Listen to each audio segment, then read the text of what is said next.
Bienvenue à ce premier bulletin de nouvelles Alzheimer.tv, un projet de l'Institut et clinique MOCA. Chaque semaine, notre équipe vous présentera les informations scientifiques les plus récentes sur l'Alzheimer en collaboration avec des spécialistes et des scientifiques renommés provenant des 4 coins de la planète.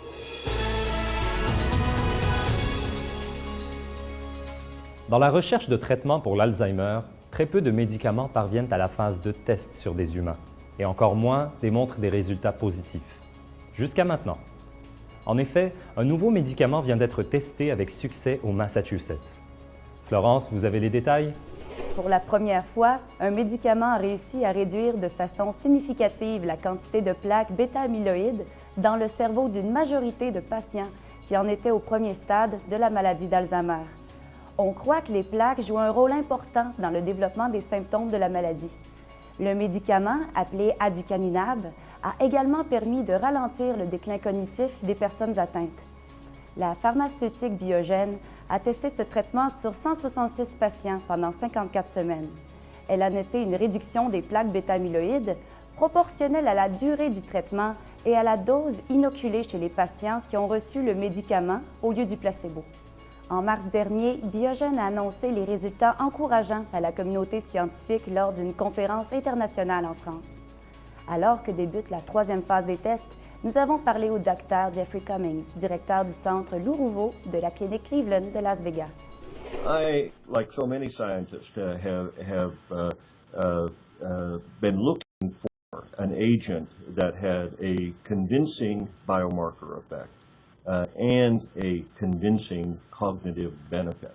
I think aducanumab, the data set on this small group of patients seems to fulfill those criteria.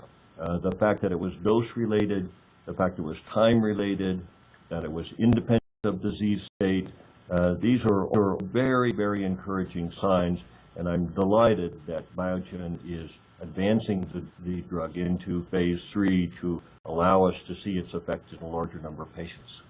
Y a-t-il des effets secondaires au traitement, Florence? Quelques anomalies d'imagerie liées à l'amyloïde ont été observées chez la moitié des patients présentant un gène spécifique, le E4. Il était aussi fréquent d'avoir des maux de tête. Sait-on quand le médicament sera offert au public? Pas avant 2021, selon le Dr Cummings.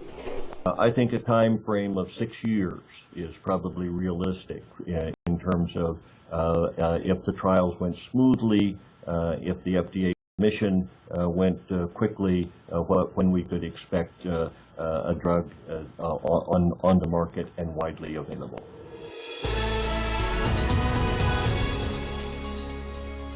Si tout ce qui touche l'Alzheimer vous intéresse, nous vous invitons à visiter notre site alzheimer.tv où vous trouverez encore plus d'informations sur les plus récentes découvertes touchant cette maladie. Le site se veut un complément à notre bulletin de nouvelles et il approche la maladie d'Alzheimer comme une enquête à résoudre où des experts renommés, nos enquêteurs en chef, analysent avec soin toutes les évidences et les indices. Florence, vous allez nous aider à comprendre un nouvel élément de l'enquête à chaque bulletin. Chaque semaine, je vous présenterai un reportage spécial traitant d'un indice provenant de l'enquête sur l'Alzheimer. Comme vous le verrez sur le site alzheimer.tv, nous avons traité la maladie comme une enquête et chaque chiffre de notre scène de crime représente un indice de plus, comme par exemple les facteurs génétiques, les habitudes de vie ou le diabète. Toutes ces preuves sont des pièces à conviction qui pourraient éventuellement nous aider à résoudre l'enquête sur l'Alzheimer. Merci Florence. Comme vous pouvez le constater, le projet Alzheimer.tv représente une occasion tout à fait unique pour le grand public et la communauté scientifique internationale de mieux saisir toute la complexité de la maladie d'Alzheimer.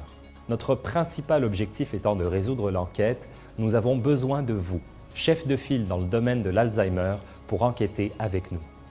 C'est avec votre aide que nous pourrons faire de grands progrès et changer le futur de cette maladie. Merci et à la prochaine.